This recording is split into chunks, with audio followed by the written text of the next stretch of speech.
If you want to learn how to stop engaging in mental compulsions, this is going to be the episode for you. Today, we have Lauren Rosen, who is an OCD specialist, and we are going to talk you through the very start to end process on how you can stop engaging in mental compulsions for OCD and hopefully get your presence and your joy in life back, because mental compulsions can take up so much energy. Thank you, Lauren, for being here. I'm so glad to be here and to nerd out on this topic with you and to really get into the nitty-gritty of it. So thank you for having me. I think what's so cool about this is there wasn't that long ago that people didn't even know mental compulsions was a compulsion. In fact, we thought OCD was just jumping over cracks and washing our hands and so forth. And I feel like you have now written a book, which will be out any day now. So I can have all the links to that in the show notes. But you've written a book which is going to bring such awareness to this topic. I'm so excited. I think it's probably one of the most common questions I get asked as a clinician and as a content creator. So yay, I'm so happy you're here. Thank you. Yeah, no, it is wild that, isn't it? In writing the book, one of the things that I looked at, I believe it's Stanley Rockman, who wrote a book called Treating Obsessions. I hope I'm not misremembering that, but something akin to that, right? And it was talking about mental compulsions in effect, but the field has come a long way in even, a short few decades in terms of understanding. And it's hard because we don't really, as a society, talk about mental behaviors either. So there's not much of a foundation for people to jump off of and be like, oh, well, I'm engaging in worrying as an activity, or I'm engaging in rumination. These are pretty new concepts to people when they come to treatment for OCD. But to your point, they can have such a heavy impact on people and really draw from their lives, even when they're seemingly engaged. So we are going to give an example of somebody who has OCD, like a real life example, and we're going to work through how they can stop engaging in mental compulsions. But before we do that, can we first just identify it, give us a little bit of an understanding, like what is a mental compulsion exactly? Yeah, absolutely. So as I mentioned, mental behaviors are the larger category under which mental compulsions live. Mental compulsions, like any form of compulsion in OCD, are behaviors done with the intent of reducing anxiety, guilt, distress, discomfort, doubt. And so that is caused by that initial thought, image, urge. So essentially what we're talking about, a number of different behaviors, and we have names for these different behaviors like rumination, worrying, mental rehearsal, mental review, mental checking, mental tracking. And I do want to acknowledge that these categories are helpful in that they help people to identify maybe what behaviors they're engaging in, because most people don't realize that they are engaging in mental behaviors when they are. In fact, most people don't realize when obsessions begin and end and when mental compulsions begin. So understanding that these categories are helpful in terms of labeling. However, it's not important. Leave anything within the realm of OCD to try to rigidly attach to rules. So we don't need to perfectly identify which category type of thinking belongs to. But the idea is that if you're engaged in active thinking, trying to reduce anxiety, then that's usually something that we would deem a mental compulsion in the context of OCD. Amazing. Okay, so let's say that Jennifer, sorry for all the Jennifers out there, but we're going to say Jennifer. So let's say Jennifer she wakes up on Tuesday morning and she has a thought, what if I harm my baby? Or there's also, let's say there's Jonathan, who is at school and he has a thought, what if I prayed wrong this morning? And so these are just two simple examples of an intrusive thought. Now, when they have this thought, this matters to them because for Jennifer, she doesn't want to harm her baby. She loves her baby, and that is horrifying. And for Jonathan, he doesn't want to pray wrong because religion is really important to him. Just two simple examples. So how would you walk Jennifer and Jonathan through this process of identifying the mental compulsion that they're most likely engaging in, and what steps would you give them as you go? And I'm going to kind of let you riff, but I'll jump in if I have I'll pretend I'm Jennifer and Jonathan, because they're going to have lots of objections along the way. Oh, of course they are.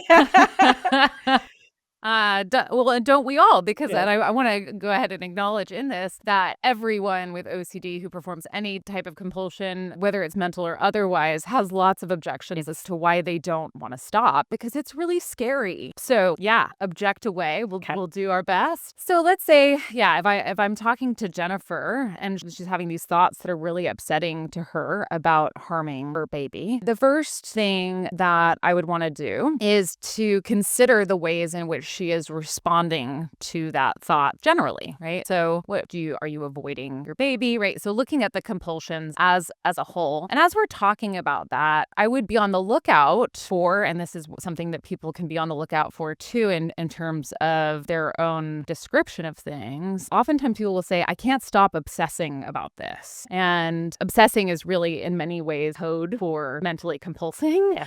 So if somebody's like, I'm thinking about this all day, or I can't stop thinking, or these thoughts keep coming, oftentimes what we're, yes, there can be repetitive thoughts. But for Jennifer, I might say, oh, okay, so you said you keep obsessing about that. Can you tell me more about what that looks like? So really for folks who are listening, exploring like how are you responding? And how do you try to get rid of the thoughts and the feelings that they engender? For Jennifer, obviously you and I, we hear about these things all the time and we talk about them so much that we know some of the common culprits. And so I might be curious if she finds herself sort of deliberating within her head, mentally debating whether or not she has even the capacity to harm her child, or even checking her emotion. What was I feeling when I had that thought? What could that mean? These would be examples, some of the mental compulsions. Of course, anyone can engage in any number of mental compulsions and got a litany of them described within different subtypes within the book and there's no way to be exhaustive in this,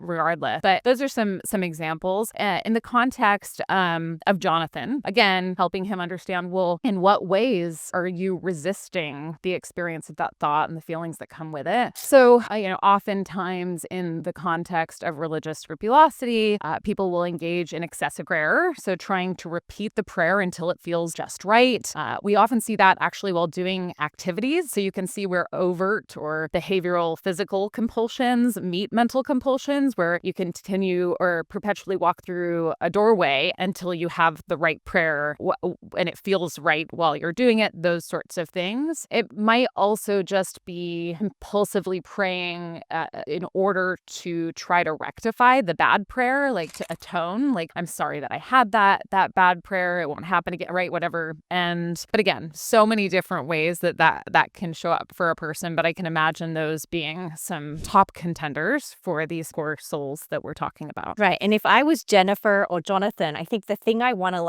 interrupt you with is but this has to mean something. Like, I've got to give this attention because this has got to mean something. Because Jennifer's thinking, no other mum I've ever met has had this thought. And Jonathan's thinking, no other good Christian or whatever religion they would maybe want to pray wrong. And that is, I think, such a sticking point for people. And understanding, I think one of the basis for OCD treatment in general is that thoughts aren't inherently meaningful. So helping people to understand, well, hey, actually, you can have any thought and it doesn't necessarily mean anything about you. And, oh, by the way, Jennifer and Jonathan, just because you haven't heard about people having these sorts of thoughts, it doesn't mean that they're not having them, and that most people, whether they have OCD or not, have these kinds of thoughts. So I think that there's a fair amount of normalizing of a whole host of thoughts that goes into this process. And I think that that's true across the board, regardless of compulsion. What I do want to say, and this is tricky, is that understanding too that mental reassurance can become a compulsion. It's a tough one. So that we don't want to, every time the thought comes up, then be like, oh, it's okay, it's a normal thought, it's a normal thought, it's a normal thought, to try to sort of neutralize it or talk ourselves out of the anxiety that we might be feeling. But understanding that truly to have a human brain is to have some wild and wonderful thoughts. It is an important part of the process, no doubt. Yes. Okay. So what do we do now? Yeah. So we we've got some awareness. And I think it's important that awareness is undoubtedly the first step in this process, and helping them to understand too, like I said, that difference between initial thought and mental compulsion is important. One of the metaphors that I like to use is doing a math problem versus basic addition tables that we are all so automatically able to answer. So if I say 1 + 1, everyone who knows math is going to say 2 in their minds. That's an automatic thought or akin to 1, versus if I say 528 times 242, for most people, that is going to take a lot of, I know for me, it's going to take a lot of mental machinations. And if you are now trying to do it, as I would be, you might even notice, right? Like where it's like, oh, I'm trying to envision the table of the numbers, right? So like it's an active process trying to resolve this question. And that's the difference in theory between obsession and mental compulsion. I will say functionally they bleed together after a while, and one begets more, like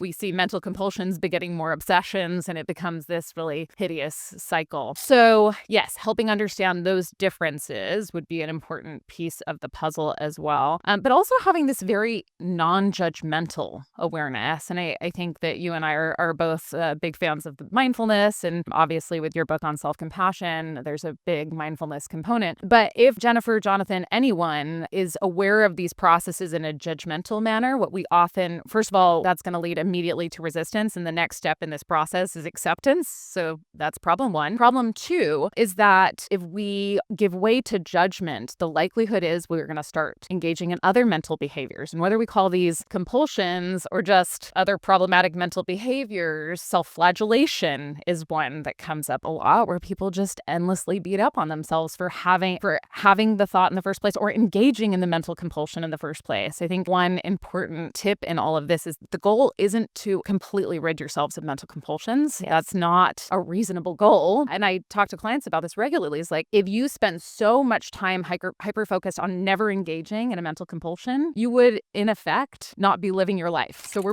missing the point. Yeah, you'd be mentally compulsing about mentally compulsive. Right? Yes. This disorder. Yes. The solution is not all or none. And if we find ourselves ruminating or otherwise mentally compulsing, we want to actually see that as a win. And so the non-judgmental awareness, the ability to go like, oh, look, I'm thinking, how interesting, is a crucial part of stopping it, because otherwise we lose the thread with other unhelpful mental behaviors, or by, again, getting into this bracing posture against the experience that we find ourselves in. Right. Okay, I'm Jennifer. And Jennifer is saying, but I don't want to be thinking. Yeah. I don't want to be thinking. Like, I think that there's like a part of you're saying, I want to be aware that I'm doing this, and I know I'm not going to do it perfectly, but I just don't want these thoughts. And I know this is sort of like a bit more abstract to the mental compulsion conversation, but I think that was what Jennifer had to say. Jennifer. Oh, poor Jennifer. Man, I feel this though. I know. I feel like Jennifer might be just Kimberly at this point.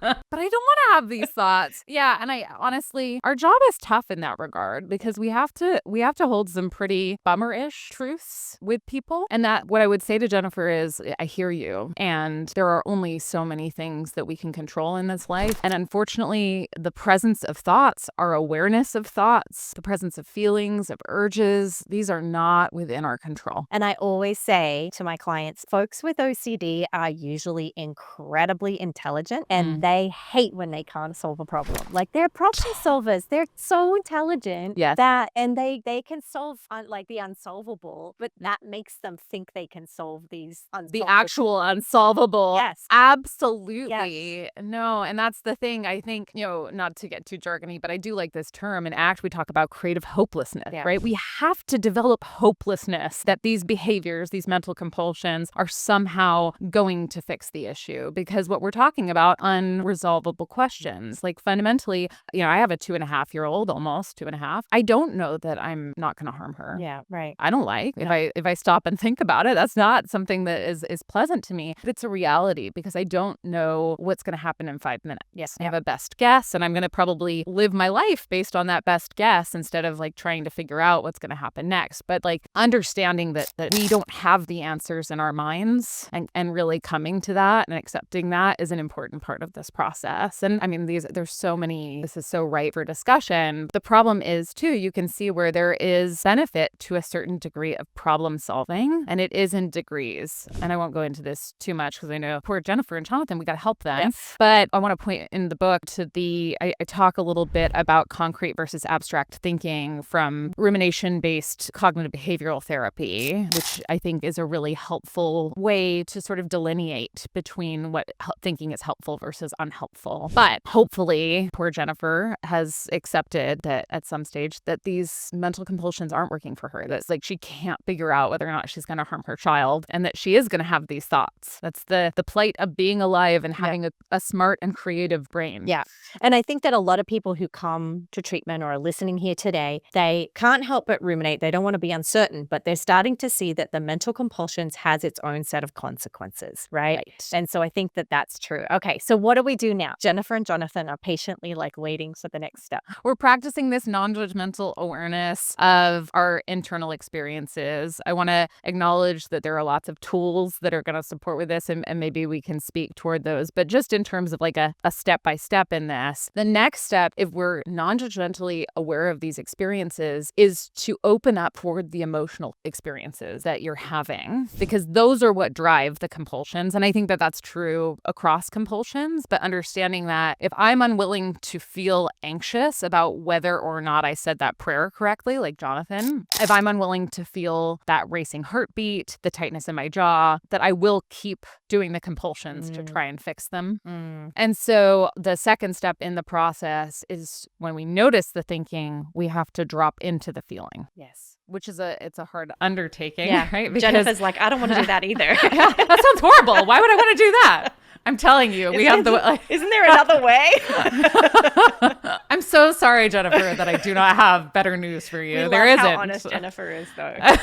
She is so honest. Yeah. I do love that about her. Yeah. And I think it's interesting, right? Because I can present this in a stepwise fashion. The third step in this process is shifting attention. And the reality is that this step of dropping into our emotions also requires a shift in attention. So we could kind of say one should go before the other or vice versa. I think one piece of the puzzle that is important in all forms of compulsion and treatment is acknowledging what emotions are. And I think we tend to mix up thoughts and feelings regularly as a society. And you hear people say it feels like all the time. And so really dropping into the physical felt experience of something. As you mentioned, we work with people with OCD. They're so cognitive and cerebral, and they're great problem solvers. And so most of them are totally disconnected from anything neck down. So the concept of okay, well, let's get in touch with those physical sensations that you've been avoiding. What I do find interesting is that once we do drop into those physical sensations, they may be unpleasant. Again, we're going to do our best to approach them non-judgmentally, but they're usually not as big, scary, bad as people make them out to be. I always think back to Dr. Jill Bolte Taylor, who has this amazing TED Talk and book. It's called My Stroke of Insight, and she's a neuroanatomist, so knows way more about the brain than I do. But she talks about this 90-second rule and this idea that an emotion unaided by thinking will last 90 seconds.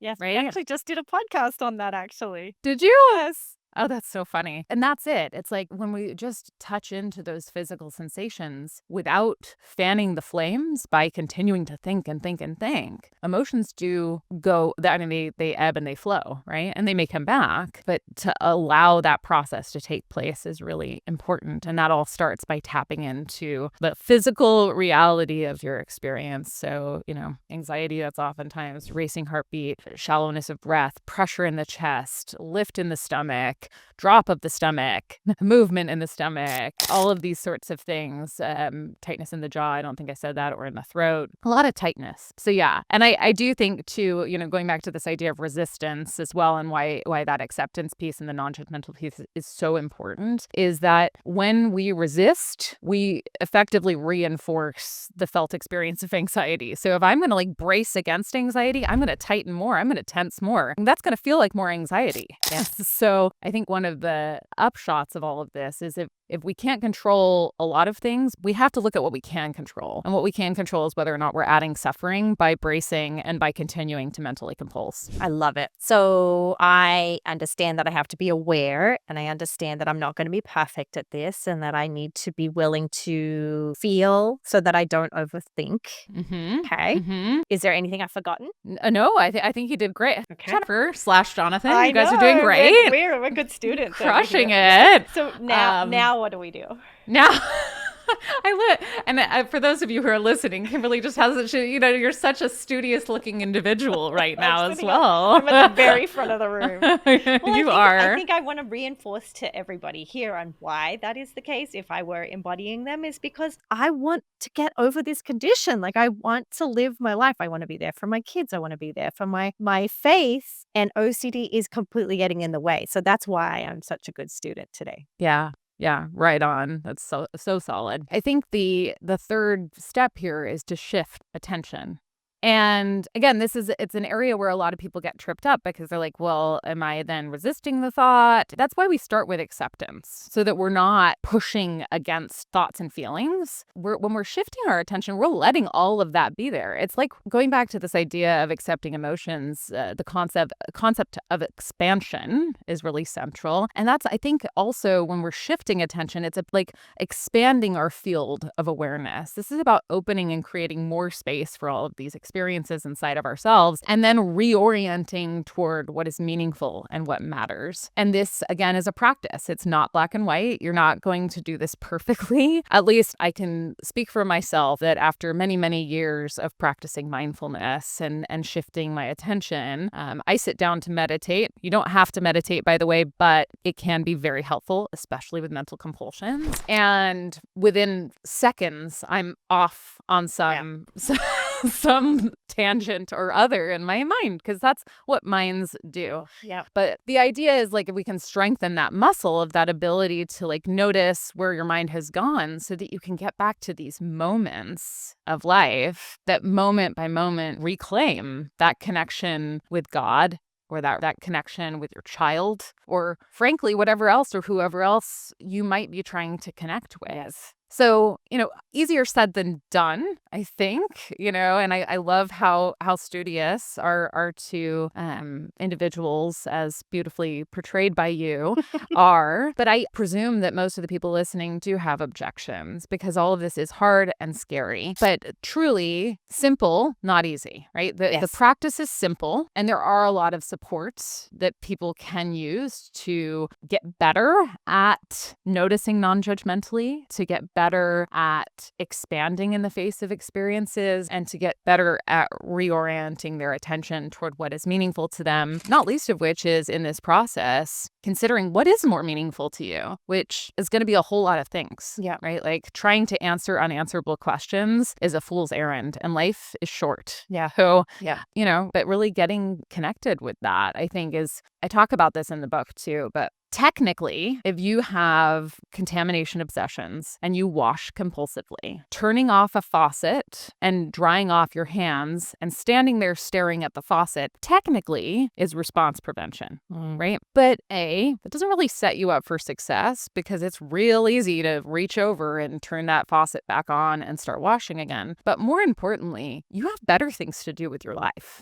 And so that's where I think when we're talking about refocusing our attention and learning to shift our attention, it's specifically so that we can reorient toward the present moment, so that we can, where all of life ostensibly is, so that we can reorient toward what's meaningful in the present moment specifically, and attune to that and savor what we can in life. And actually, one of the things I like to have people reorient to as well is the practice of self-compassion. Yeah, I love it. So, let's say Jennifer or Jonathan have gone home and they've practiced this for a week. And I think let's give one example of Jennifer's. It's easy. She knows what matters to her, that baby, right?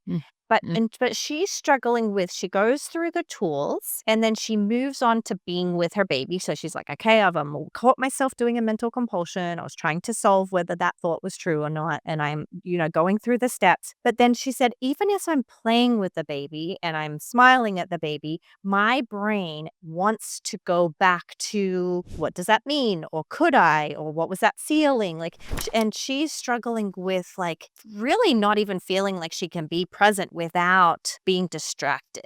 Yeah. And I think that this is really the case for so many people is like, but I'm still aware. Yes.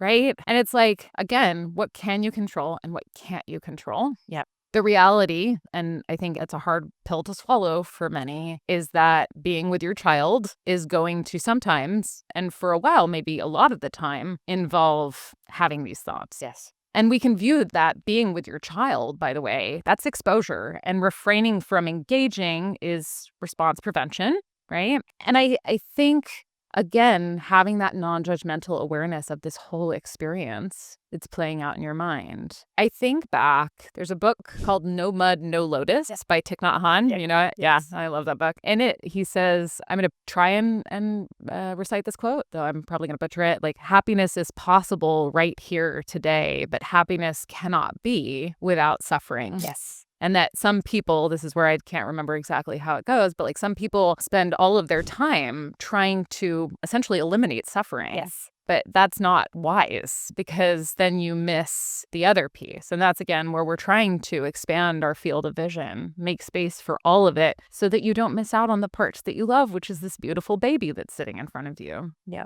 Okay, so amazing. Jonathan is more just mad about it.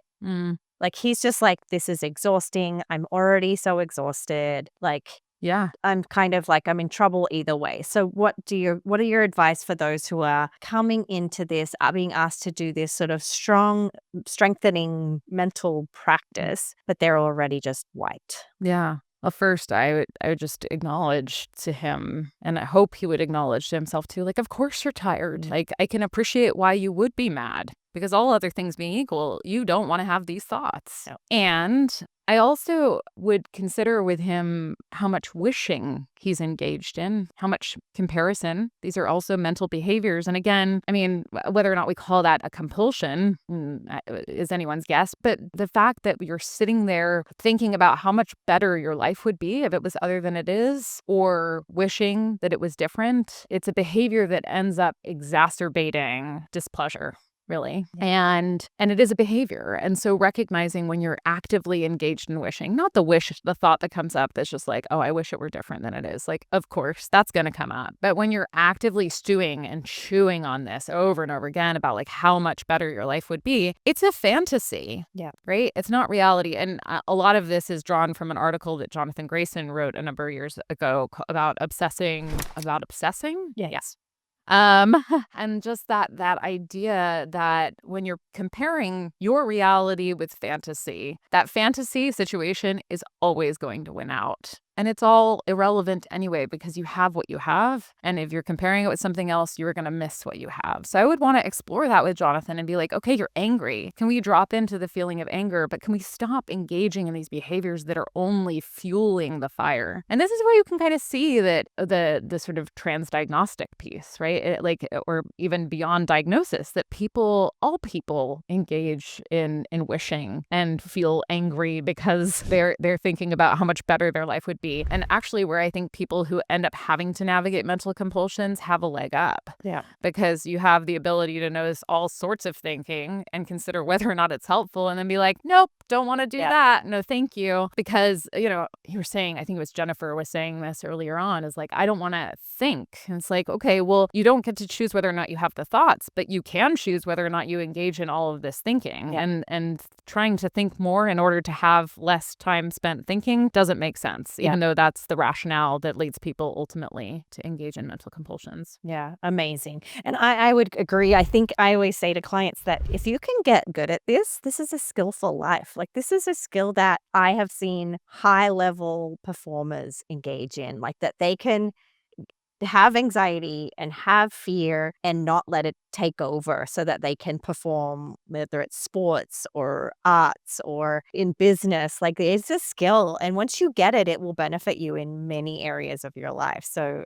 Yeah. yeah. It's so true. And to that end, I just want to acknowledge that, I'm open about it. I talk about it in the book. I have OCD myself. I struggle with mental compulsions. Honestly, it's probably one of the reasons why it's been so important to me to work on the spreading awareness around it and to help people through them, because it is confusing. But because I've had to master these skills as a result of my experience, I've found that even in the face of very, very challenging life experiences that we can't control, like I lost my dad a year ago, right? And it's like, thank you. And it was I'm not trying to mince words. It was an incredibly painful and sad experience. But I know undoubtedly that my ability to more effectively navigate my mental landscape shifted that experience for me, and has made it in moments like I've been able to tap into moments of beauty as well as moments of deep sadness. But I also haven't sat around perpetuating that, and so for whatever that's worth, there are a lot of applications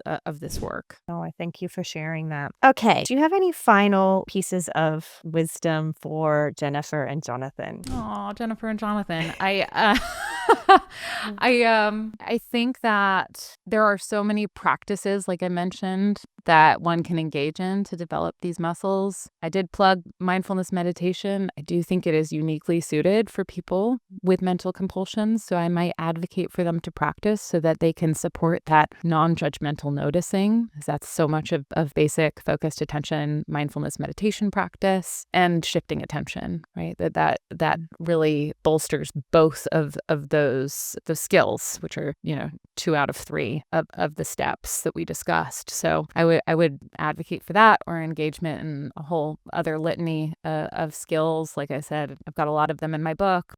Tell us about your book. We want to know everything. The book is the Mental Compulsions Workbook for OCD, and it dives deep into obsessions, mental compulsions, differentiating between the two, and how they show up in these different subtypes, just so people can see their own experience, and then these steps, really, they're outlined more thoroughly throughout it. And you did a beautiful job. It was a wide and efficient and deep and compassionate walkthrough. You nailed it. Thank you. Yeah. I really, really appreciate that. It means a lot coming from you, and I'm just grateful to be a part of this journey for some people, because as I said, been there. Yeah. And it's a rough spot to be in. Yeah. So yeah.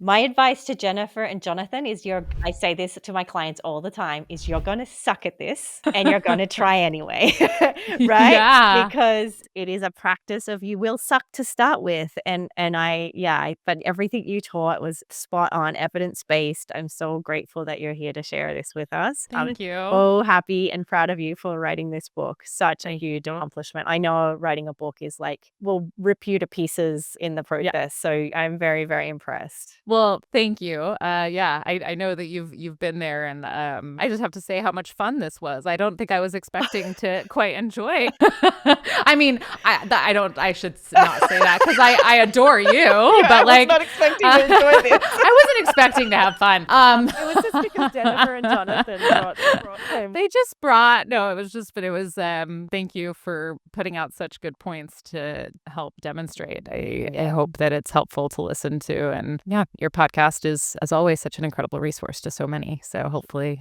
I can be an addition to that. Absolutely. So let's sort of round this out, guys. If you want to learn how to stop doing mental compulsions, take what Lauren has taught you today, go and get her book, deep dive, make it your number one priority for 2026. You will not regret it. And we are so excited. Thank you so much for being here. Thank you.